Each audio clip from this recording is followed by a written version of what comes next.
The story is myself and the drummer from the band and we're at this house party in this back bedroom around this round table doing a bunch of blow. Cops burst in. We end up like in this bed where this almost becomes an orgy. I end up missing my flight and missing the first concert of the tour for the Canadian tour in 2003. It is a real pleasure to get to talk to you. I remember when Fat Lip came out. Oh, really? I remember hearing that. It was, and I think you're probably 10 years younger than me. I'm 44. I'm 51. So yeah, well, yeah. Okay. So you must have been like 18. No, so I was 21 when that came out. No. It was 2001 when Fat Lip came out. Okay, so I just moved to LA. Okay. I just moved to LA. Early That's 2001. when Fat Lip came out? Yeah. Spring of 2001. God. That was like, what would you do if you could go back to that kid right now? What would you say to him? Take it in, enjoy it. Because the thing is, when you have success when you're that age, it just goes by and you're doing stuff and you're like, oh, cool, we went number one, but I don't really remember it. You just kind of move on. Like, I know we were excited about all of it, but you're on to the next thing and you don't take any moments in. So if I would say to myself, recognize the moments, do something. I mean, we always partied anyway, so I'm sure we had some big party, but we always did that even on just a regular Wednesday. So you guys legit partied. We did, yeah. You guys carried the torch for partiers. We thought we were. No, were. You were. You guys 100% were. We were always surprised to find out that not that many bands partied. When we got to the scene, we had success. We're like, well, everyone parties like Motley Crue and Guns N' Roses, right? And they're like, what? No. Not at all. Like, oh, well, then we'll just party. Luckily, there was the four of us, so we just partied ourselves. I think me and you were probably similar in that sense that, like, we were like, yo, I'm going to get this shit done, but when we're done, I'm going to fucking party balls. Exactly. Like, we worked really hard, but then once that was over, it's like, well, now, it was an excuse in a way. It was like, well, we worked so hard, so we're allowed to party this hard. Yeah. And as long as we get our work done, then it doesn't matter, right? I don't want to hear a fucking word from you guys. I got the shit done. I'm paying everyone's fucking BMW payments. Yeah, exactly. Let's just don't give me notes. And for us, that worked until it didn't. For you, it didn't work in such an epic fashion, which I want to get to, which I'm dying to get to, because it's like I have a buddy, Doug Stanhope. When Heath Ledger passed away, they were like, he took a combination of Xanax and Ambien. Mm-hmm. And Doug Stanhope tweeted something that I bet you'd probably respond to. Everyone's like, oh my God, my thoughts and prayers. He's such a legend. And Doug Stanhope tweeted, how many milligrams of each? Because I want to know, because I'm doing that. Yeah. It's always the thing is like when you hear about what you went through, I was like, well, wait. Did you drink in the mornings? Because I'm a big drinker. You're always like, I want to know where the canary in the mine is. I was like that too at first. Yeah. When you'd hear other people, you're like, well, what did they do? Like, well, I'm probably not as bad as that or something. You start saying that stuff. 51 and I'm still doing that, buddy. Yeah.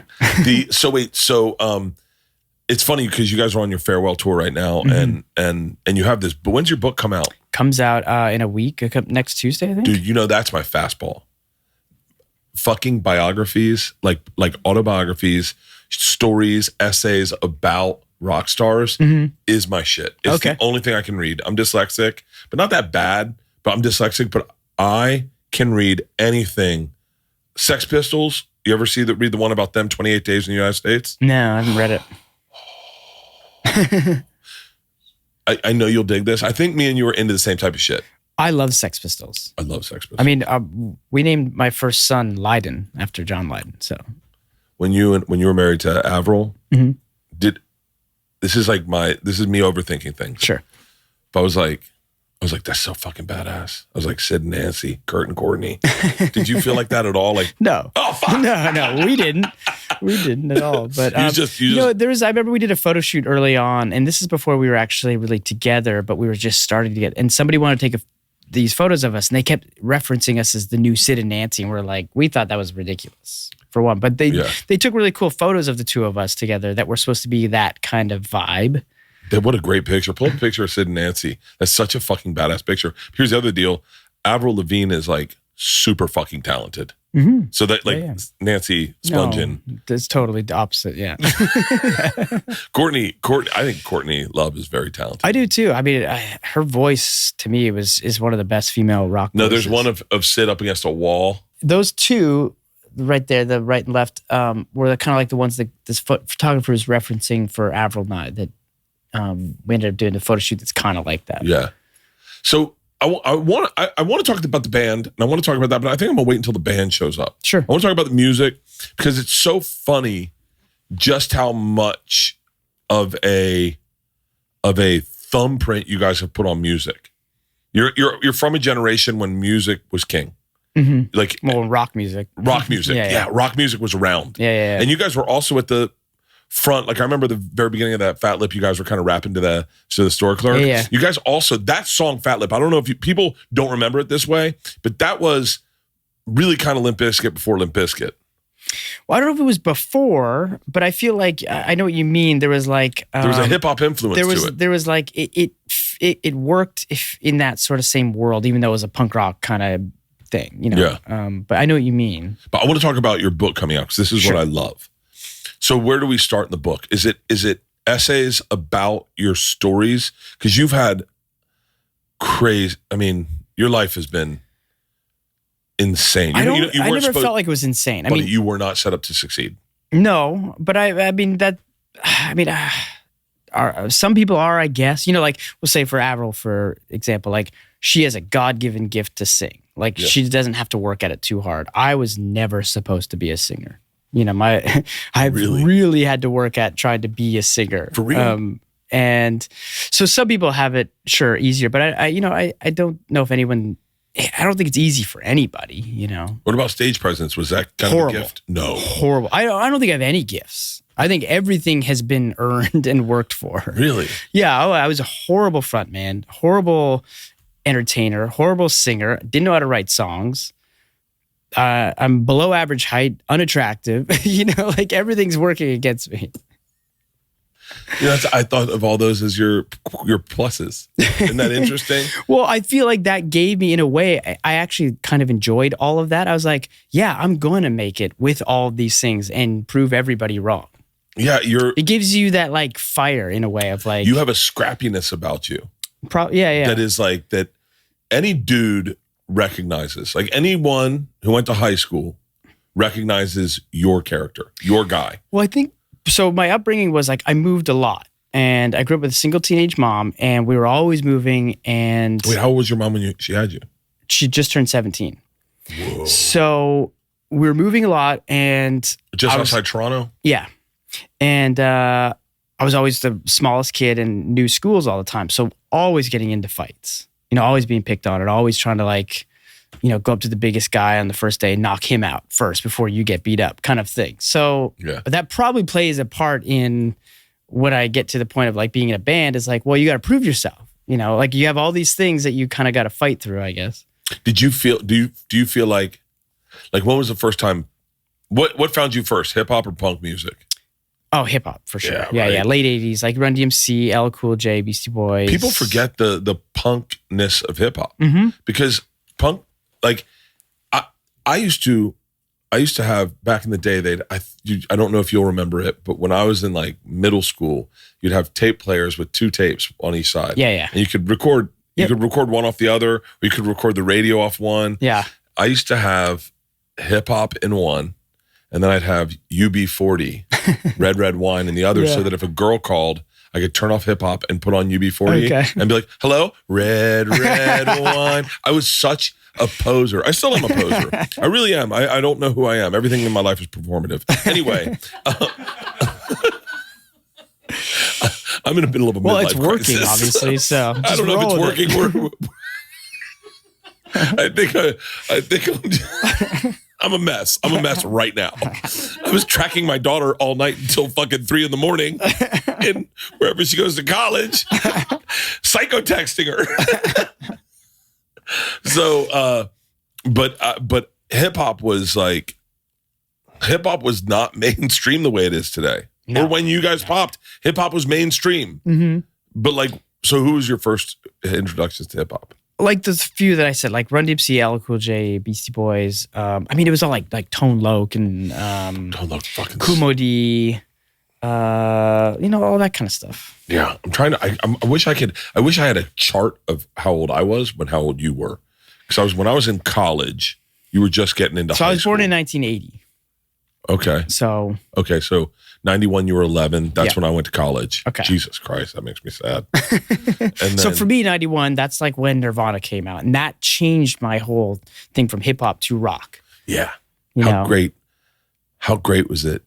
Did you get Nirvana right away? Right away. Yeah, Really? yeah. Because 11 was when I was really now starting to understand what I really liked about Paint music. the picture of where you were at 11. Stepfather? No, it's just my mom and I. Just Yeah. your mom. Yeah. Just your mom and you for the whole time, right? Well, no, I had a stepfather from 2 years old to 7, which I didn't know was a stepfather because I was so young when they got together. So I was told he was my real dad. He was not a very good guy. He was abusive. He was awful. I hated him. And then then they got divorced when I was 7. And when I was 9, my mom sat me down and said, that's not your real dad. Oh. And you've never actually met your real dad. But I was like, thank God that guy's not my real dad. I hated that guy. That's like when I found out jerking off doesn't make you gay. I was so excited. Yeah, I was like, I thought I was gay this whole time. Oh, thank God. Oh, that's so fucking wild that you would find out at 9 that wasn't your real, and you're like, I knew I wasn't garbage. Yeah, exactly. I know. I was happy about it. Oh, wow. I mean, it was heavy and it was hard to understand, but it was also like, fuck yeah. Yeah. I don't have his genes. That's awesome. He's a dick. Single child? Yep. Okay. Are you still tight with your mom? Yeah, very close. I bet. We've always had a really close relationship. How old is she now? She's got to be my age. 61. Yeah, she's 61. Yeah. She's still young. Yeah. So at 11. I'm bringing her on tour. She's coming to Australia with me next month. This episode is brought to you by iRestore, the clinically proven, game-changing hair growth device that's here to help you turn back the clocks on your hair loss. Listen, if you're like me and you started losing your hair, I started when I was 22. Dude, I remember the first day someone told me I was losing my hair. Jeff Hartley was like, dude, you're going bald. Oh, I remember asking my girlfriend at the time, am I losing my hair? And she went, yeah, you are. You know that feeling. You know that feeling. It feels like you got a foot in the grave for the first time. And I threw the kitchen sink at hair loss. I've done everything that anyone kind of subtly told might work. I've done it all. Here's why I got into this, okay?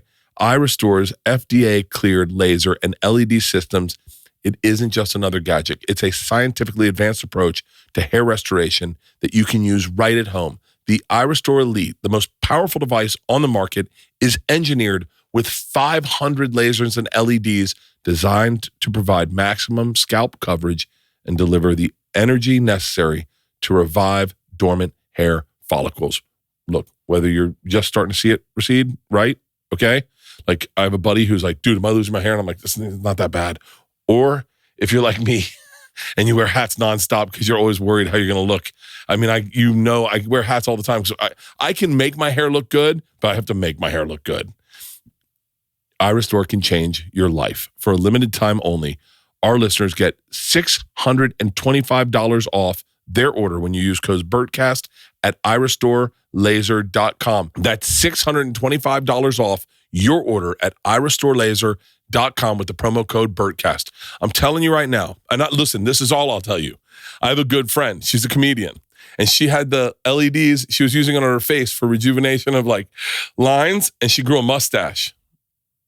That's all I have to tell you. That's all I had to hear. That is all I had to hear. Are you ready for medical grade red light treatment at your home to regrow your hair? For a limited time, our listeners get $625 off their order when you use code Bertcast at iRestoreLaser.com. That's $625 off your order at iRestoreLaser.com with promo code Bertcast. Hair loss is frustrating, but you don't have to fight it alone. Thanks to iRestore. This show is brought to you by DraftKings. The NBA is finally back. A new season means new ways to get in on the action at DraftKings Sportsbook, an official sports betting partner of the NBA. Who's draining threes from beyond the arc? Who's crashing the boards and grabbing rebounds? Get behind your favorite players and the prop bets you can make on DraftKings, the home of NBA player props. First time? New DraftKings customers bet $5 to get $200 in bonus bets instantly. Here's my suggestion to you. Go on Netflix and watch Starting Five. Bro, If that doesn't get you ready for the NBA and give you 5 dudes you can go after every game and root for and have fun at DraftKings Sportsbook. Dude, the best thing in the world is that if you're new to this, for $5, you get $200 instantly in bonus bets. Come on. Church should be that smart. Every point counts with DraftKings Sportsbook. Download the DraftKings Sportsbook app. Use code Bertcast. That's code Bertcast for new customers to get $200 in bonus bets when you bet just $5 only on DraftKings. Shh, listen closely. The crown is yours. I have a thing that when I record a special, it's the last times I say those words in that way again. Like I may do that joke again, for a little bit to get my new hour, but it's really romantic that last time when I do my last show of my special. So I go, I'll never do this again. This is my piece of art. It's done. The work is complete. Like I'm wondering about your last show on this tour. Remind me to ask that question. I'll ask it to the whole group.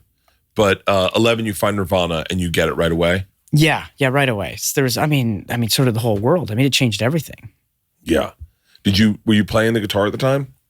No, but I was starting to write songs. I was writing hip hop songs. I was writing lyrics, and I had like a little rap group with my cousin and a friend. We're called Powerful Young Hustlers. Powerful Young Hustlers at 11. Yeah. And then that came out and I was like, oh man, I want to learn how to play guitar. And also like Guns N' Roses was like the biggest band in the world too, like even before Nirvana. So those were the two like just really big rock bands. Guns N' Roses had just come out with Use Your Illusion. Yes, the same year. And also Black Album, Metallica came out that year too. Jesus. So like rock music was just like, that was really starting to like enter. And I remember thinking like, man, I really want to play guitar like Slash because he's so incredible. And he made the guitar just seem so cool. But I also want to write songs, and Kurt Cobain's only playing like 3 chords. And then I'm like, but Dave Grohl is so great on drums. I kind of like, I couldn't decide what I wanted to do. So I kind of like went down all of it, starting to learn how to play guitar, started to learn how to play drums, and starting to write songs. And I just found that I liked writing songs better. I wasn't going to be a singer. I was going to have somebody else sing, and I was just going to write songs, play guitar. And that's how even Sum 41 started. Really? That's how like all the bands in high school started for me. I was like, I'm not the singer. There was a collaboration, especially when you guys started. It felt like you guys all had your fingers in the pot. Like you guys were all joining in and singing at different parts. I mean, you seem like the front man, in my opinion. Yeah, I mean, like you were the one we focused on. Well, when we did the hip hop stuff, if there's like Fat Lip or anything else that kind of had that element to it, we all did our rap bits, But everything else, if there's any singing, that was always me. Yeah. We only touched on the sort of that old school hip hop stuff just a little bit. We didn't want to make it our thing where that was like what we did. We wanted to keep it like as like a little charming thing, not our whole sound. So then 11, Nirvana. Mm-hmm. You learn the guitar. I'm guessing like what? 92. 92. So like it takes me a year to like finally figure out that like I need to get a guitar. How am I going to get one?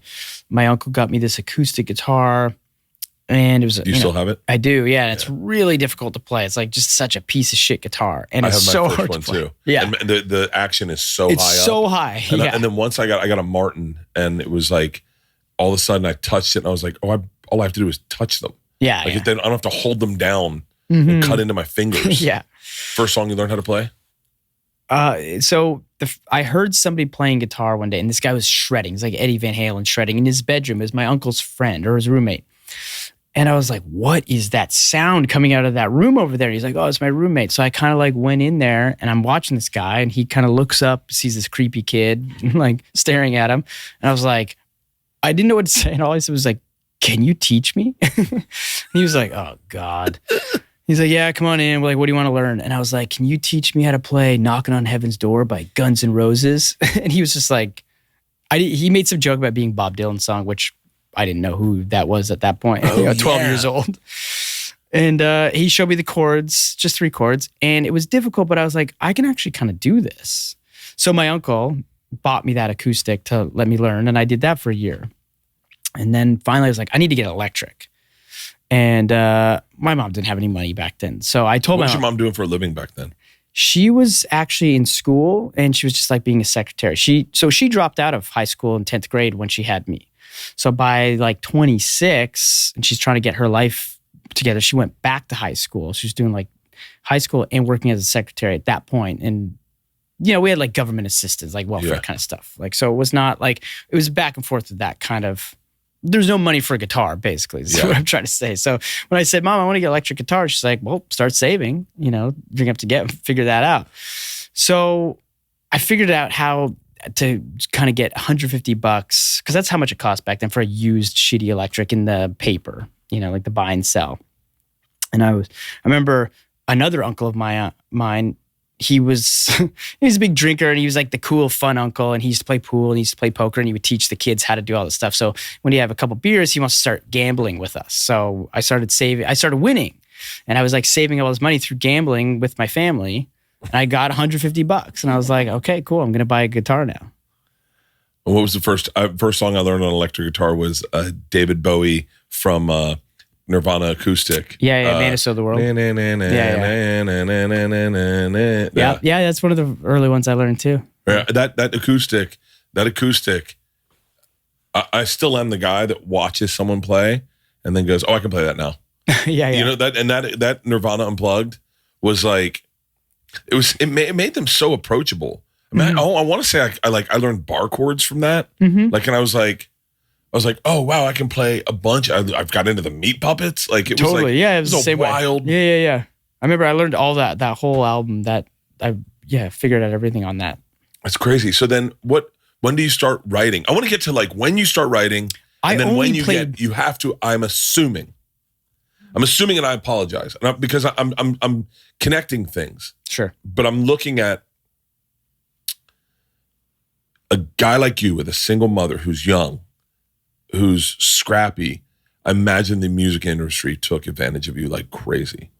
Like when you're young and you're writing songs and they're like, "We got you." Oh yeah. Oh, for real? Yeah. Okay. It was a manager of ours. For real. And it's throughout the book. I mean, there's a whole. Yeah, I mean, our first manager was an actual singer and Canadian rock star, somebody who we idolized. And the only reason I met him is I went to his show and I was in the front row. And as the concert was leaving, I just happened to be the last person in the venue. And I knew that there was like a backstage door, it was like kind of open. And no one was there. And so I just snuck backstage. I was 16 years old.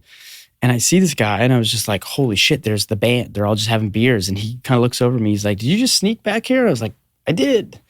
And I'm like, I'm in a band. And I just started Sum 41, like 3 weeks before that. Sum 41 called Sum 41 or just the same guys? No, it was Sum 41. Okay. And I was like, yeah, I'm in a band called Sum 41. We're actually going to play our first show in a couple weeks. Like, you should come. And he was like, yeah, okay, cool. I'm like, really? I'm like, how do I get you in? Like, and he's like, well, here's my number. Call me a couple days before the show. I'll come. I'm like, this fucking huge rock star just gave me his phone What's number. the name of the band? Trouble Charger. Trouble Charger? Yeah, and they were a big Canadian band. Like Tragically Hip? No, they're cooler. Well, I don't want to say cooler. It was cooler music to us. Like Tragically is a great Canadian band. That was like every time you met a Canadian, they're like, have you heard of Tragically Hip? Hey. Yeah, like, exactly. No. That was a little different than the kind of music we liked. And we were a little bit more like punk rock stuff, obviously. So, and they weren't a punk band, but they were, they skewed younger. Tragically was like the generation before me. And anyways, he showed up to our show and we ended up becoming friends with this guy, and it just turned into this whole thing. I mean, he was a Canadian rock star and he started inviting us to all these parties. And so after school, we would go hang out with him and these other Canadian rock star guys. And we're going to all these crazy parties and all these events. And we go back to school. We'd come home at like 5 a.m, have to be up for school the next day. We'd go to class like just destroyed, telling people like what we were up to the night before. And everyone's like, who are you guys? Like, you're hanging out with who? Because everyone knew these people as famous rock stars. They're on TV, they're on the radio. And like, so it was kind of an interesting time. And over time, he became our manager. So he stopped being a rock star? No, he still stayed being the singer of Trouble Charger. They kept continuing. Like, they were a multi-platinum band in Canada. For real? Yeah, so... I got to listen to a Trouble Charger song. Yeah, and... Or not. But... And so he knows the ins out in this business. Yeah. So when he does basically what every hip hop star did in the late 90s, where they go, okay, so I'm getting fucked by whatever this deal is. I'm gonna start my own label. I'm gonna fuck these guys. Pretty much. I mean, in a way, I think he started out with probably decent intentions. I mean, we were a nothing band. We're just still high school. By the way, band. this happens in comedy. Oh yeah? 100%. 100%. Good. Oh, I'm sure. I mean, it happens everywhere. Happens wildly in podcasting. Okay. Yeah. So, I mean, long story short, he was just like, I'm going to be your manager, but you have to only talk to me. You can't trust anybody else. Everybody else is going to rip you off. I'm the only one that can save you, protect you. And like, I've been through it all, and I'm going to guide you through all the shit. If anyone, don't listen to anyone, because they're all liars. Everyone's going to try to take something from you. And if anyone talks to you, tell me what they said, all that kind of stuff. This is also, it's a version of Stockholm Syndrome. You understand where I'm going with this. Yeah. It's like, it goes down all those paths that you think, well, it sounds like this. It goes there. So, and it just unfolds over time in years and years. And as the success starts to happen with the band, it just gets worse and worse to a point where it implodes, and we have to part ways with them. But it didn't go well. The whole Did you thing part ways before No Filler All Killer? No, it was like our fifth record. He was with us through our fourth record. And then all of a sudden he watches all your fucking hardcore US mainstream success. And I bet he's excited, but he's also like, yo, I'm also a rock star. Yeah, there was like this sort of jealousy thing. It was a weird time because no matter how great we were doing, he always had a way to like pull you down or make you feel like you should be ashamed of your own success. He would always feel like, okay, yeah, you're having success, but we got damage control because like the wrong people like you. Yeah, you're selling records, but it's also like losers, stuff like that. This show is sponsored by Blue Chew. Here's a question. Does Blue Chew work? If you're asking that question, we want you to know that Blue Chew is going to put their money where their mouth is by giving you a month for free. Blue Chew is an online service that delivers the same active ingredients as Viagra, Cialis, and Levitra, but at a fraction of the cost. And in chewable form, the process is simple. Sign up at bluechew.com, visit one of their licensed medical providers, and once you're approved, you'll receive your prescription within days. The best part, it's all done online. That means no visits to the doctor's office, no awkward conversations, no waiting in line at the pharmacy. Boom. It's so easy. You just go to bluechew.com. You meet with their licensed medical provider, and let me tell you something. You're probably going, do they work, Bert? Take one at 4:00 and see how your night turns out. Dude, take one on a Sunday afternoon and have yourself a game day. Blue Chew wants men rock hard. They told me so. That's their mission. They will not stop until every man is bricked up like a brick house, till every tent is pitched, till every rod is raised. Discover your options at bluechew.com. And we got a special deal for our listeners. Try Blue Chew free when you use our promo code Bertcast at checkout. Just pay $5 shipping. That's bluechew.com, promo code Bertcast to receive your first month for free. Visit bluechew.com for more details and important safety information. And I would like to thank you, Blue Chew, for sponsoring this podcast. This show is sponsored by BetterHelp. Think of a time recently when you didn't feel like you were being your full self, like you were hiding behind a mask. October is the season for wearing masks and costumes, but some of us feel like we're wearing a mask and hiding more often than we want to, whether it's at work, in social settings, around our family. Here's the deal. Therapy can help you learn to accept all parts of yourself so you can take off the mask and be your true self, because masks should be for Halloween fun, not for our emotions. Let me tell you something. I witnessed Leanne put on a mask the other night at dinner with a bunch of people, and it caught me off guard. And listen, I'm her husband. I don't know why she did it. I just noticed it. And I brought it up to her. I didn't call her on it. I just casually said, hey, you were acting off. And she was like, I wasn't even acting like myself. But she said it like this. I wasn't even acting like myself. And I was like, yo, you should talk about that in therapy. And it's great. It's not a threat. It's a great way a healthy relationship works. She does it to me all the time. Just highlight something that's off on you. Listen, if you're thinking about starting therapy, here's my advice. Give BetterHelp a try. It's entirely online, designed to be convenient, flexible, and suited to your schedule. Just fill out a brief questionnaire to get matched with a licensed therapist, and you can switch therapists at any time for no additional charge. I only do online therapy. It is so easy, and it makes it so worth it. Take off the mask with BetterHelp. Visit BetterHelp.com/Bert today to get 10% off your first month. That's BetterHelp, HELP.com/Bert. When you look back at those publishing deals, were you like, I got fucked? Mm-hmm. Really? But only because of our manager. In Too Deep that was the start of it. So I wrote that song, I don't know if I was in 12th grade or like just at the very end of high school. And it was one of those songs that just came out of nowhere. It was almost written from beginning to end in 10 minutes. Can you walk me through that? I want to know all of it. Like, where were you in your bedroom and you were like... Yeah, it was just my bedroom. I mean, I at that point, my mom had they weren't even married, but she was dating somebody for a long time. And they had gotten a house. So we were finally in a house because I grew up in apartments, stuff like that. So we were in the first house that I lived in, and I had the basement. And it was like an unfinished basement, cold and cement and no unfinished walls and ceiling, stuff like that. But it was like my basement. Yeah. And I had like my little studio set up and I had my gear there. And I remember I was waiting for Dave, our guitar player, to come pick me up. And he still is a late guy. He's late for everything. And he was late that day. And I was just sitting there waiting for him. I picked up my guitar, started noodling around. And I'm like, that's kind of interesting. It wasn't very punk rock. And we were much more of a faster punk rock band at that time.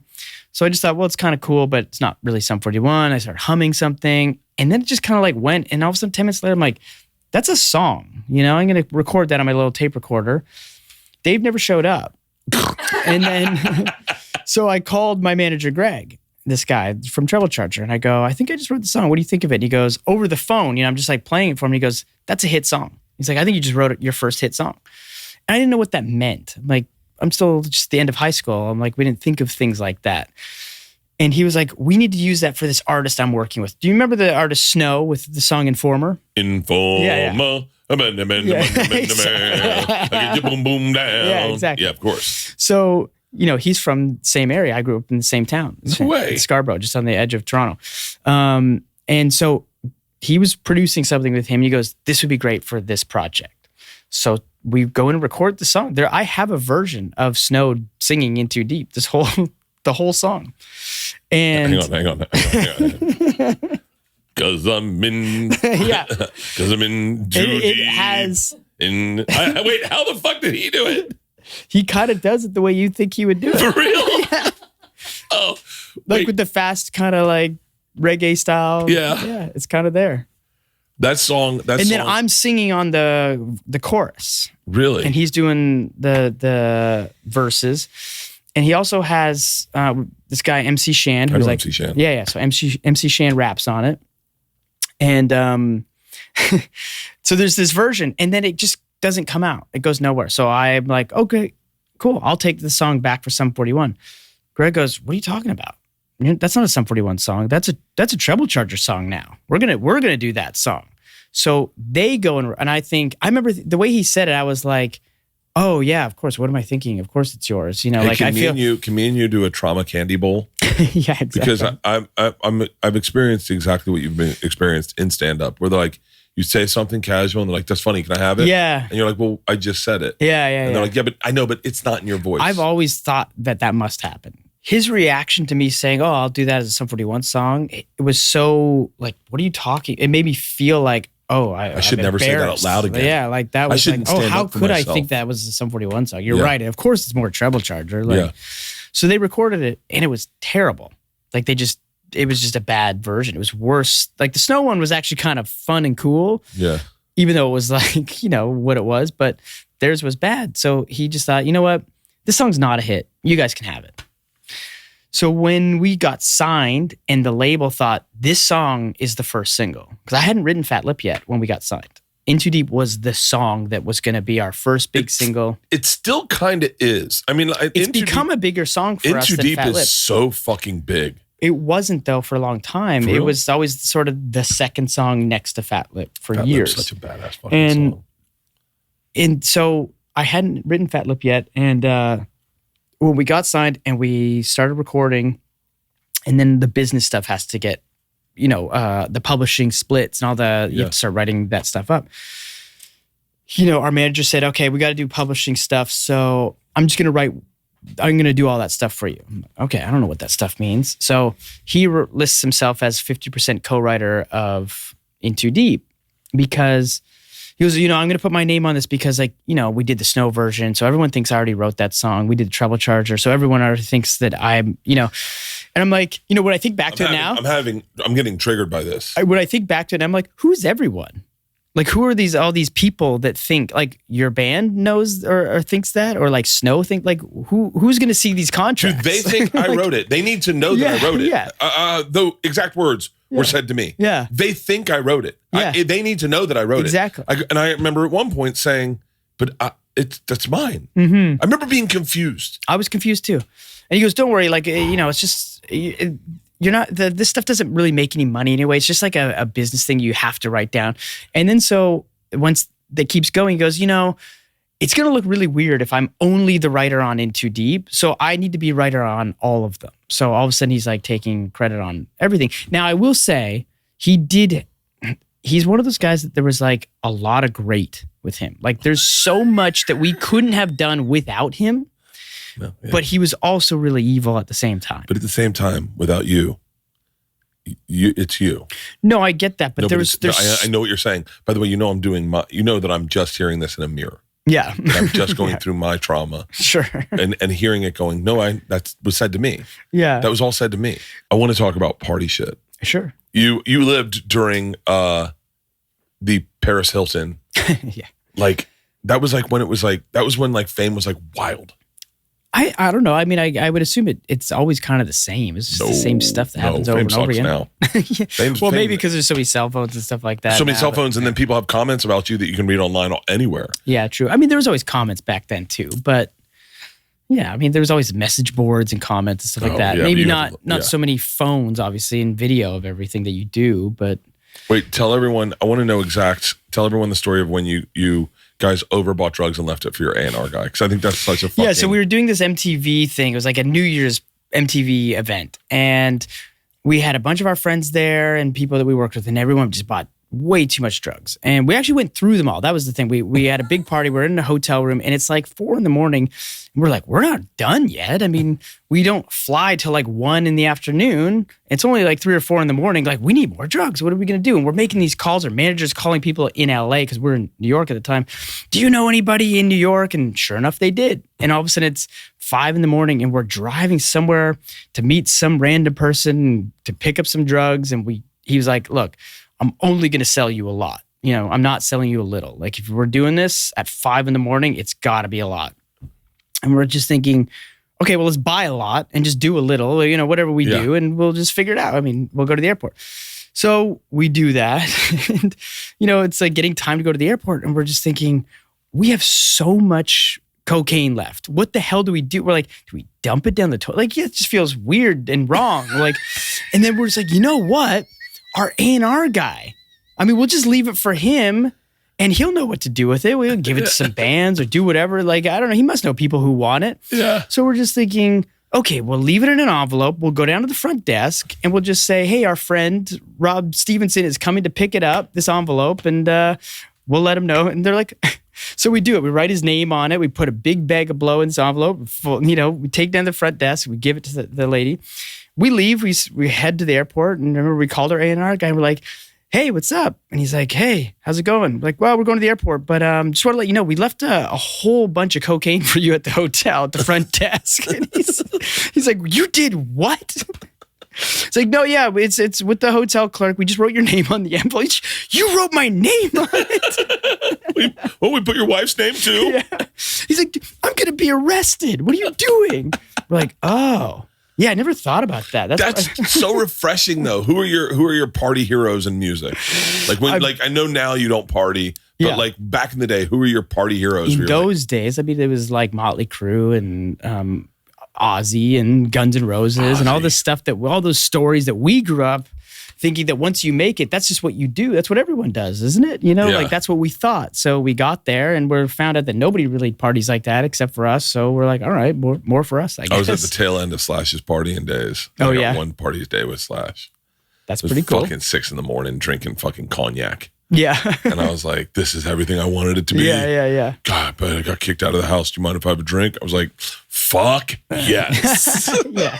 So you told a story one time, and I don't know where I heard it, but that you got sent to rehab early and it did the opposite effect. Yeah. Yeah, it was one of those things that I think the people who had the intervention with me were people who needed an intervention themselves too. You know, we were all bad, right? Yeah. And the difference was that I was the one, and always had been the guy sort of in the captain's seat, steering the ship. And people were worried that like this thing was just going to fall apart if I'm not in control. Everyone else could be out of control, but I should kind of rein it in. And I will admit I was probably a little bit more than them, but we were all pretty bad. But I wasn't at the point of addiction yet. We were still in the time of, because there's a misconception. A lot of times people think that I was an alcoholic the entire time of Sum 41. Whereas for the first 15 years of drinking, it was more of a choice and we partied a lot, but I could stop and just say, tomorrow I'm fine, I'm not going to drink. And I'd go for months and I'd be fine and never like crave it or anything. Yeah. And so that's what I was in that time still where they're like, we think you should go to rehab. For one, I was like, this is the first time anyone's ever said I have a drinking problem. And the first step is this. And I thought, I know what this is about and I want to be a team player and show that I'm going to like, you know, take it seriously. So I went to rehab and I'm sitting there thinking, I don't have any of these, like everybody's telling their stories. And I'm just like, okay, these are horrible, heartbreaking stories. And I'm just thinking like gets to me and I'm just like, well, I don't know. I mean, I tour in a rock band and we party a lot and they're like, and I'm like, well, that's about it. I mean, I don't know. Had an 18-hour flight to Tokyo and I had some drinks. I got a little out of control. I mean, we all like trash stuff and do crazy things, but I mean, that's how we've always been. And, you know, should we probably dial it back? Yeah, maybe at this age we should. So I left rehab. How old were you? I think I was like 30, okay, 31. Yeah. And I was like, okay, you know, maybe I don't think I need rehab, but I should probably dial it back a little bit. So I came out thinking that, and I did dial it back for a couple months, and we all did. I think the whole band was like, let's just take it a little bit easier. But then as the tour goes on, you just fall back into it, and the whole band, we all just like went back to our height of drinking. And I think I started thinking, I don't have an issue because I was able still to just stop drinking one day and like keep it completely in control until now we've decided not to. Like, it's the things that you tell yourself, right? And so I just stepped on the gas at that point. I was like, I don't have to worry because I don't have an addiction. I don't have an addictive personality. It's just, so I'm lucky that way. And I was also at the time self-medicating injuries. Every time I had some pain in my back. Your back problems, right? Herniated disc? Yeah, and it got really, really bad around that time. So that was the first time I started drinking when it wasn't party time anymore. It was just like in the middle of the day, I'm having some really bad pain. I can barely get out of my seat, but I got a show to do. So I'm like, I'm just going to drink. And it would be like, oh, I feel better. And then that cycle just started continuing and the drinks got earlier and earlier in the day. It was like, now is to get out of bed because I was having so much pain just standing up out of bed. So I was like, well, a couple of shots of Jack. All of a sudden I'm up and everything's great. That's when my body became dependent. And that was like where I crossed that line. Ooh. And I didn't know I was crossing the line because in my head, I'm like, I'm invincible. I don't have an addictive personality. I've been doing this for years. What's a sign of your body becoming dependent? So I started noticing that like mentally, I was like, I don't want to drink today. My back's not even sore. So I'm fine. I don't even want to drink. But after about an hour of being awake, I'm like, my hands are shaking. I'm like trying to write an email and I can't. I'm just like, oh, fuck, like what's going on? Did you see me just check my hand? Yeah. Like, okay, keep going. I know. And so like, I'm starting to get these like jitters and like getting dizzy. And then people started saying, you know, you shouldn't just stop drinking like that. Like for the amount that you drink, like you can have seizures. Alcohol withdrawal is like pretty dangerous. Yeah. I was like, is that what this is? I'm like, oh man. So as soon as I started having that, I was like, I need to have a drink. And it would just like, I'd mellow out. And because I've always been like a happy drunk, it would kind of be like, well, I feel good now. Yeah. You know, let's have another drink. And I'm like, life's awesome. And then it would turn into party time at night. And then the cycle would repeat. I wake up in the morning, I'm like, I'm not drinking today. I don't really want to. And then just, fuck. Just have a drink and then like mellow out. And then after you've had one, you're like, I'll have another one. And I'm like, I'll deal with this tomorrow. And then just tomorrow never comes. Have you heard that flavored air category has quickly become the leading alternative to vaping and smoking? It's a whole new movement towards better habits, led by the sponsor of today's episode, Fume. Flavored air isn't like vaping. If vapors was compared to sticky sodas, Fume cores are closer to herbal teas. Fume has lots of delicious flavors to choose from, like crisp mint, orange vanilla, and with flavored air, you can satisfy your oral fixation through a passive, diffusion system that utilizes no electronics, vapor, or combustion. Fume fills the void ditching a bad habit can leave. You can still have something to reach for. Fume is not a vape, no vapor. You can use it anywhere. No nicotine. It's not addictive. Non-toxic flavors. It's all guilt-free alternatives. No battery. You'll never need to charge it. I love this thing. Look, you know me. I'm always looking for a treat, something to look forward to, something to take. And when they say you can reach for it, I reach for it all the time. I absolutely love my Fume. I take it with me to a party tonight, and it fills the void. Crisp mint is my favorite flavor. Fume has served over 300,000 customers, and you can be the next success story. For a limited time, use my code Bertcast to get a free gift with your journey pack. Head to tryfume.com. That's TRYFUM.com and use promo code Bertcast or scan the QR code on screen to get a free gift with your order today. And then just tomorrow never comes. Yeah. And then one day it shows up. And then and then all of a sudden my liver and kidney just failed and my organs started shutting down. And what was the sign of that? Like, I just collapsed on the ground. I mean, I had this worst pain throughout my stomach and just like my body and my chest. Everything just felt like it was the most foreign pain. Like I can't even describe it. It just felt wrong and painful, but not like a stabbing pain. It was very dull, but just things were just not working right. And I just kind of collapsed to the ground and I'm like, something bad's happening. I need to go to the hospital. And I knew at that point, I didn't know what it was. I just knew this is hospital time. This is not normal. Yeah. So, I ended up in the hospital and I was in a coma for a week and I was in the hospital for about a month, but that first week I was completely out of it. When I came out of it, I had gone through all the alcohol withdrawals, everything. So I woke up, I hadn't slept in like 3 years because you're never really sleeping. You're just like getting these like little naps for like 20, 30 minutes, maybe an hour. And you wake up and you're like, oh, I gotta drink again. You're so delirious. I would do that like 6-7 times a day. So the dependency of alcohol lasted like 3 years almost? 2 years. 2 years? Yeah. So I drank for 17 years and 15 years, I drank a lot, but never felt anything. Could always put it down. I could walk away for 2-3 months, come back to it and all that. And then those last 2 years, I couldn't go 2 hours of being awake without just starting to like my body freaking out. Wow. And don't start a vodka company. Yeah. But when I woke up out of that, coma and being sedated and all that stuff, I woke up, I was like, man, I feel great. I feel really good. I'm sure I'm all like strapped up. You're like, I'm sober. I feel fucking awesome. Yeah. I'm like, I've slept. I'm like, I'm clear. Like, I can see like nothing. It's not blurry anymore. Do you talk about this in the book at all? Oh yeah, yeah. Oh, I can't about wait. Everything. I can't wait. The whole book, and I didn't know what to do in a book. I've never written a book. Did you want to write a book? Yeah, to a point. Like I liked the idea of writing a book right now because it's the last album and it's the farewell tour. And I thought if I'm going to write a book, I'd rather do it now, wrap the entire chapter of my life up, rather than doing this and then in 10 years go back and like bring all this back up. Like let's do it all at once, and then I'm going to move on and So yes, everything is in it. It's like the good, bad, and the really fucking ugly. All the stuff that we were talking about with the manager, like things that I thought I would take to my grave are in this book. So do you talk about Avril in it at all? Yeah, it's everything. Do you have to send it to her and go like, yo? I did send it to her. Yeah. I didn't ask permission, but I let her know that like what it is. And, the thing is, I mean, I don't think that she would be mad about it. I mean, I don't know. I can't imagine how vulnerable it is. You talk about Paris in it? Yep. Really? Yeah. What was Paris Hilton like? I always thought she was cool. We had a great time. I mean, we were both really young and in like party mode, so, but there were times that we would just stay in and watch a movie. I mean, the weird thing is... That's not the story I want to hear about. No, I know. I want to hear about a boat and Coke. Keep going. I mean, yes, there's stories like that in the book. I don't want to ruin the book. Oh, don't ruin the book. Yeah. I want you to cock tease it. I want you to just put your fingers inside me and have me come looking for the dick. There's no stories of her and I watching movies in the book. Good. What rock stars do we talk about? So, I mean... Okay.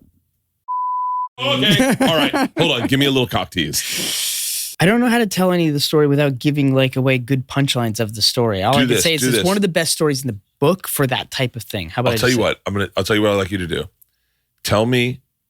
Give me, like if Halston, I want you to bleep out every good word in this. Okay. The story is myself and the drummer from the band, and we're sitting around. We're in the Hollywood Hills. We're at this house party in this back bedroom around this round table doing a bunch of blow. Cops burst in. We end up like in this bed where it turns into like what is almost becomes an orgy.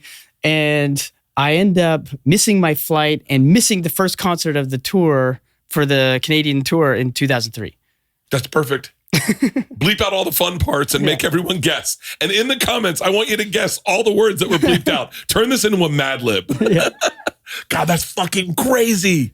And the band was pissed. Do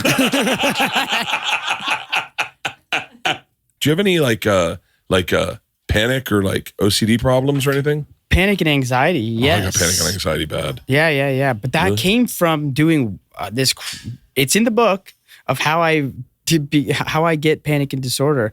And it was all from a bad night on hallucinogens in Tokyo. It was the worst night, and it made me stop doing drugs. It was in 2003.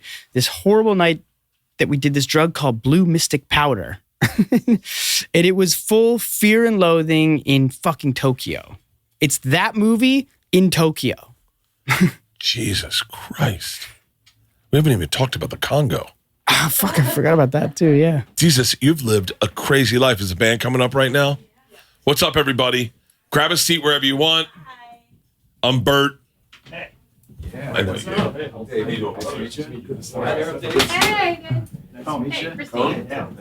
Hey. So thank you, everyone, for coming here.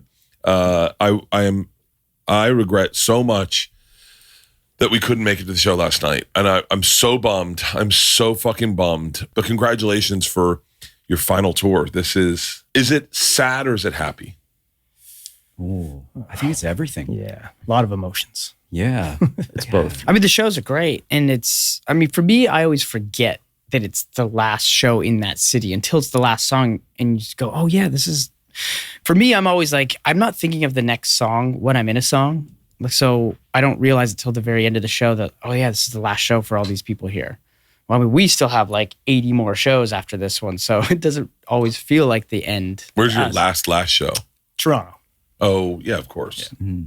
So wait, when he got sober, did it pull back the drug usage, or are you guys like, I would just do it, just keep it in the back of the bus? Drugs? Yeah. Yeah, we don't do that anymore. No. Well, I mean, like I was telling you. I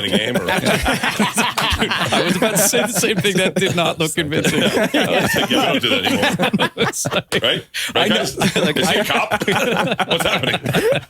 I know he doesn't, but that was not convincing at all. No. Well, like I was telling you, after the Blue Mystic Powder, that was 2003. That's when I was. Was everyone involved in the Blue Mystic Powder? Yeah, it changed my life. Changed all of our life. Wait, what do you mean it changed my life? We all have like a Rashomon experience Yeah. of that night, and it's crazy. It could be made into like a series on Netflix. Never that been the one same night. since. Yeah. Who sold it to you? Got it at the store. Yeah, it was legal in Japan. Yeah. So that's why we thought it was nothing. So we took way too much of it. Yeah. It was bought on a Visa. And everyone took Blue Mystic Powder, and like, give me the experience of like I took too many mushrooms one time and I started seeing shadow people. And then I found a tree that was in front of my house, and I realized that, you know how you ever see like a knob in a tree? Then I realized the tree was a woman, and that was a vagina and a clitoris. And I was like, and I believed it. And I talked to the tree, and I was Is like, that how all you did with the tree? I was like, I've said wild shit in front of this house. I didn't know you were a woman the whole time. Oh, I could have used you there that night. It would have been great. Yeah, that would have been a good night. Yeah, absolutely. Compared to. But like, give me the definition of a fucking demonic trip. It's just such a long story. Like I was saying, it is in the book. But, you know, it's like Fear and Loathing. It's like that movie. It just went on. Yeah, it And- never stopped. Like how long? just- Day and a half, 2 days. For you, months? Yeah, Like, well, it went on for yeah, the years for me. after effects, Yeah. So that's when I first had a panic attack, and I didn't know what it was. Oh. And I had a panic attack for every single day, multiple times a day, for about a year and a half Those are really fun. before I had to figure out. So I thought it was that because I did the drugs and I messed up my brain. Yeah. Finally, I went to a doctor, and they said, "Sounds like you have anxiety panic disorder." I was like, "Really? That's what it is?" I'm like, I just thought I screwed my brain up. And so then I started to learn how to like kind of deal with that. Anyone else have anxiety? This is a fun topic. I didn't have, I mean, the anxiety left quick, but I still, like, I'm a little bit embarrassed about the story. Like I got lured out of going out of the club early. Yeah, right? you did less than us, and you left early. Yeah, so our drum tech at the time is like, everybody's leaving, let's go. So I get in the car with him, get back to the hotel. I'm like, Dan, don't leave me right now, man. Don't leave me alone. And he's like, just shrugs his shoulder, goes in the room, and I go to use my room key, and it is like, it's cardboard, but it's folded like an accordion. And I'm just like, no, please let me in. So I go down to the lobby, and I'm like, hey, I need a key. And they're like, what's your name? What room are you in? I'm like, oh, it's an alias. They're like, alias. It's an alias. What is an alias? I'm like, of course. Oh my God, we're in Japan, and I don't know how to say alias in Japan. She's like, let me get the manager. I'm like, don't get the manager. Don't get the manager. Please, There's a police officer right here. He'll help you figure this out. The thing with it was like there was no fun high to it. And it just got more intense, and it was just worse and worse. Like it was all scary. Everything was like demons. Everything's coming out of the wall. Like the that snakes coming out picture of the floor. would be terrifying. Oh my God. Oh, really? Yeah. No, that's like less scary than the things I saw. Yeah. That's like, But if we Jesus. saw that, like it would turn into something way Yeah, it would worse. come off the wall, Like, kind of. It'd be attacking us. They shouldn't even allow you to. They should make it be difficult to buy that much of a thing. Yeah, we It was couldn't experimental, right? The drug was kind of like put out not long before I think we did it. And then next time we went back, It was wasn't gone. there. It wasn't there anymore. Oh, thank You God. can't find that. Well, it was one of those things like it wasn't kicking in. For Yeah, like 45 minutes. We're like, I don't feel this it. is I don't nothing. feel We're it. like, this is like Flintstone vitamin. All right, maybe we should do drugs. another Like, one. Let's take another vial. Another hour goes by. It's like, now this is done. Let's take another one. And then like all of a sudden there's a Scooby-Doo poster on the wall, and it just started like kind of like coming out of the picture, like coming at us. We're like, is that coming at us? Like, what? and then we're like, oh, this is kicking in. And it was like kind of funny for like half an hour. And then it just started getting dark. And then all of a sudden, like it's like demons and snakes and all this stuff. And then we ended up riding the elevator. We go back to the hotel, and we rode the elevator up and down for an hour. because of glass, so you could see, You see the whole over city. Tokyo. And we'd go all the way up. We'd all go, "Whoa." And then we'd come down "Whoa," for an hour. Imagine People thought we were getting in an fucking elevator crazy. with those people. You and your child. And they're like, oh, and you and Kim would be like, ah. Yeah, it's 7 a.m. And then we'd open up in the lobby. We'd go, And the doors go, ah. yeah, but then it just kept getting worse and worse and worse. Yeah. So is this really the final tour? Yeah. Like if they said to you, Sum 41, we want you to come play the Sphere for a year. We've already had offers to reunite. You've already had offers to reunite. You're like, we haven't even broken up We're yet. not even at the last show yet. The offers are coming in. We're like, no. Okay, wait, here real quick. You have to play one reunion show. After the tour's over, they go, one reunion show. In this reunion show, we're gonna cure stuttering or something, just something common. I don't want to make something that someone's sad all of a sudden. Right now there's a dude going cool. So you gotta cure stuttering, but you gotta play one other artist's full album front to back. A full record? Oh, man. I mean, I don't know. Tom Petty, Wildflowers at Rock in Rio. Because I think that would go over really well there. Yeah. The metal festival. Let's do Master of Puppets, Metallica, in Japan, Tokyo maybe, Osaka even, whatever. Yeah. That would be fucking badass. I'd go Iron Maiden, Number of the Beast, like at where West Ham plays.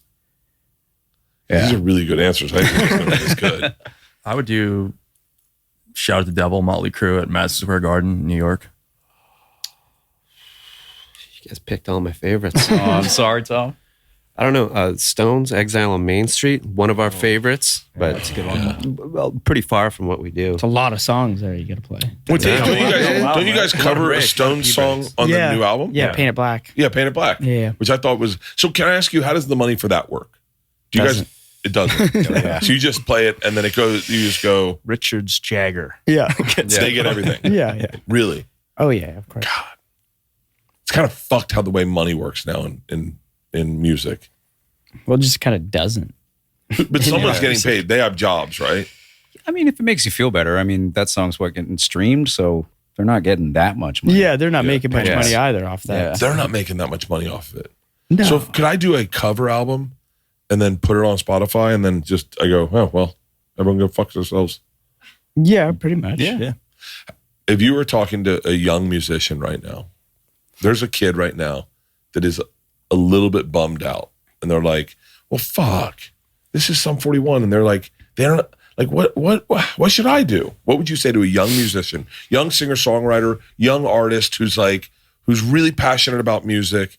What would you say to them? Like, go release everything on your own website, do fuck the labels, just tour. Like, what would be your angle, your advice to a young musician? I think it's different for everybody. And the business changes every 6 months, so it's impossible to really say. I think the only thing you can really say is like, do it because you love it, because it's going to change. It's going to be this or that. You never know where it's going. It's like, you have to just love it and do it for that reason only. And anything that comes from it is the bonus. But the work is what you're doing, you do it for the work, the love of the work. That's the right advice. It's I not would what I encourage wanted them to play their instruments, because a lot of artists are using a lot of track these days, and that's fine. But I think that there's more gratification in actually playing and walking the tightrope, and you can fuck it up. But I don't know, it feels cooler that we're one of the bands in our genre that are actually playing our shit on stage. Yeah. Keep going around the horn. Any advice? Keep going. But this is great advice. When I saw Metallica at SoFi, I was very high. I was with my daughter and all her friends, and I was very high. So high at SoFi. So high at SoFi. And I was, and what you just said was the one thing that I went, this is 4 fucking dudes. That's it. Mm-hmm. All the sound you're hearing is 4 dudes on 4 different things. Mm-hmm. And there's nothing else. And there's nothing else. I don't think my daughters could really wrap their head around that. They're so used to a track or a drum beat. There's so much stuff coming out of a speaker that's already recorded. And and you hear the mistakes too, which is part of live music. Yeah. Instead of just it being perfect the whole time with track running, it's like, it's nice to hear the mistakes. Yeah. It's like human. We make a lot of mistakes. We make a lot of mistakes. Yeah, You hear them all. To a young band would be, don't Crystal tease clear. Metallica. Don't tease. Yeah, stop making. Are people teasing People Metallica? do Oh, it yeah, all the time. It time. fucking sucks, dude. For real? Yeah, and I take Yeah. that personally, like Michael Jordan. Really? Did you have braces? No, I didn't. God, No, those this are- is all Those are natural. dude. regular teeth? Yeah, but don't look over here. I still got my baby tooth here. No. Let me see it. It's there. It's there. Do you really? Yeah. I never lost it. I don't know what's going on, I've known man. you for 30 years. I didn't know Yeah, that. it could still be up there. I have no idea. Yeah. What advice would you give a young musician? I think playing live, like get out there, not just like stay on Instagram and, just because there's a lot of bands that are like so into social media. And that's like their career is like trying to build a following on social media. I think just, playing live as much as you can. What do you think is more important? What you sing or how you sing it? How you sing it. Yeah. Yeah, because there's lots of bad lyrics. There's no hit lyric, right? It's just like, it's the melody. It's how you deliver it. Lyrics help, but a lot of times you don't even know what people are saying, really. You catch a couple words. It's just the delivery. Yeah. What's the most bullshit lyric you've ever written where you go, every time you sing it, you go, I don't know, I can't believe that worked? There's a song on All Killer No Filler. Right away. I thought about that one right away. Yeah, there's a song on All Killer No Filler called Never Wake Up, and there are actually no lyrics in it. It's gibberish. It was a demo that I made, and a lot of times when I'm singing, I just go, and that's how I make demos, and then I put words to it later. But I come up with the melody or the rhythm and stuff like that. That song, we didn't ever go back and write lyrics. It just left the gibberish. The funny thing is, though, So there's not a single word, and it's on a record. Yeah. the funny thing is, though, online, I think someone tried And to somebody- decipher your yeah, yeah. lyrics. Yeah. And just made stuff up. Really? So yeah, if you go online, say like, Google like Never Wake Up lyrics come up, but it's all gibberish. Do you guys miss the time when you could just raw dog chicks on the road?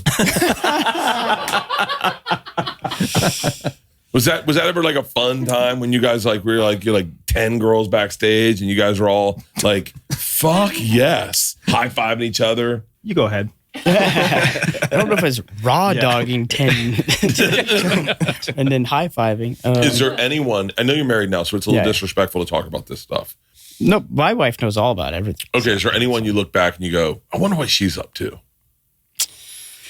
Not so much, but I'm kind of not that person with anything in the past. Like I don't really think much about like what's going on with anything. Really? Like, I mean, I think of the past fondly, but I don't spend much time like thinking about memory lane too much. Really? If it comes up and there's a question about like a certain time or certain thing that's happened, I'll go back there, but I spend more time thinking about what I'm going to do rather than what I've done. Really? Did you guys ever run a train on a girl? No. No. So what cities are you guys looking forward to hitting other than Toronto, where you're like, okay, last time in Japan, last time in Tokyo, or, you know, whatever. We've done that. We've done Japan. That was hard to leave because we've been going there for 25 years. I think it's all of our favorites in a way. For real? Yeah, that was So that was emotional. Yeah, That was a hard one. Yeah, we were all in the change room, just like really welling up and letting go, because it's just it's a place you don't expect to go. Have you been?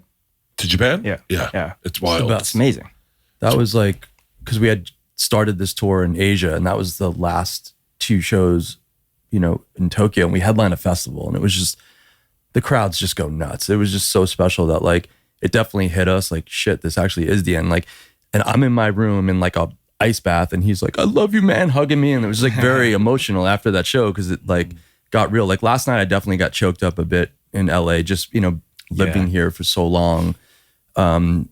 You know, it was the biggest show we had ever done. You know, we played Red Rocks for the first time on this tour, which was like, I'd never been there. I've seen, you know, I know you've performed there and all the other great groups, but that was just like such a beautiful, incredible, special show. So there's been a lot of like bucket lists. And like when we go to Paris, that's the last European show we'll ever do. And it's a stadium, and it's sold out a year in advance, which is 40,000 fucking insane. people. The biggest show we'll have ever headlined by far in our whole career. In Paris? Yeah. Paris. When? You want to come? November 23rd. Yeah. This year? Yeah. Yeah. Fuck. Next Oh, month. you guys are next month. You're in Paris? Yeah.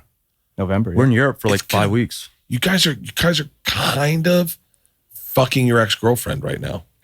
You know what I mean? Where you're like, yo, we're not dating, but like we're still having sex. And it's gonna be hard to go, we have to stop calling each other. Like it's because Paris, you're doing 40,000 fucking people in Paris. That's gonna be fucking insane. Crazy.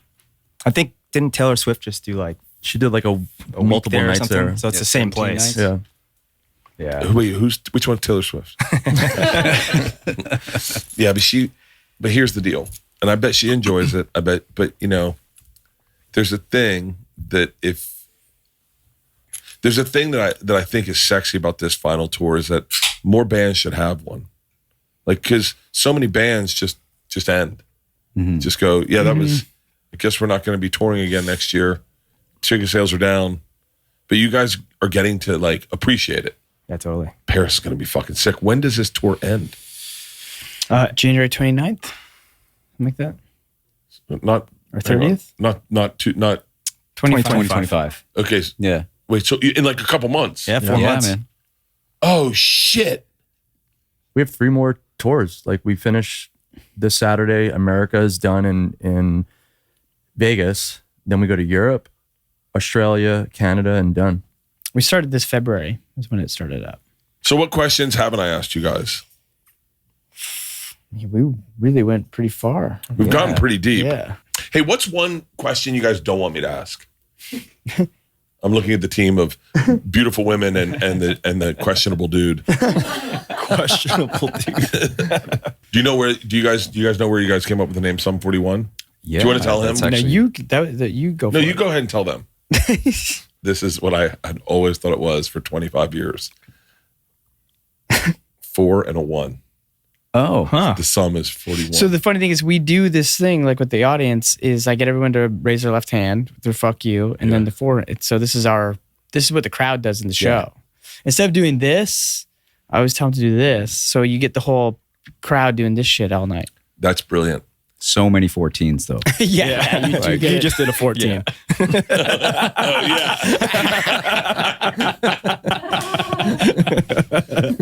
You, I was high at a concert. I really enjoy getting high. I enjoy watching my brain get a little weird. And I said to myself, have all the finger gestures been created? Ooh, good Right? question. This is the only question you'd think high. And you're like, okay, so I'm sitting there at a concert. I'm next to my wife and I go, what's up? I was like, hold on one second. Peace, baby. Oh, fuck you. Fuck yeah. Shaka bra, right? I'm going through all of them. And then I was like, okay, I got 3. And then I was like, what have we not created? Dude. And I got it. You ready? Okay. This one. And I'm sitting at the concert like this. I'm going like this. And my wife goes, what the fuck are you doing? And I go, this is like, hey, go fuck yourself, but enjoy it. Like, That's great. That's amazing. and that's why I'm growing marijuana. I'm 51. I'm 51. If you don't like it, go fuck yourself, but enjoy it. Guys, thank you for being here. Thank you for being here. Thank you for everything you've ever given. Hopefully you guys can understand in gratitude how much it means to someone like me, who has been a fan since when you guys first showed up on the scene. I was like, that's the shit right there. Followed your story, and then now to get to sit with you, it's an absolute privilege and an honor. And this was all backdoor. We made this threesome happen, Dude. I just want to thank you for like the amount, just for the laughs, like the amount of touring that we do. Like when I'm working out and traveling, like I actually need a break from music. And just listening to all the great podcasts you have, watching your comedy specials on, like I watched The Machine on a flight to Europe, like just to have that. So thank you for the laughs, man. Clip that out, please. No, I appreciate it. You have no idea. I think we can collectively say this. You have no idea the effect you have on people. You absolutely don't. It's impossible to realize, especially when you're having a bad day, that there's someone going, God, I fucking love that guy. Because, a lot of times when you like something online, you just either share it with your friends or no one's like, this makes my day great. But if they don't like it, they're like, this guy fucking sucks. Yeah. And you see that one. Or you see like, God damn it, look how fucking fat Bert's face is. And you're like, what the fuck? I thought I was doing good. But the profound effect you've had on people that goes unspoken. I hope everyone listening to this right now takes a second and just send it to you guys. Put a comment up there going like, I'm bummed this is the last tour, but thank you for the 25 years of absolute fucking joy you provided to me. Because you guys are fucking legends. Oh, thank you. Bert. Thank you. Thank you. Awesome.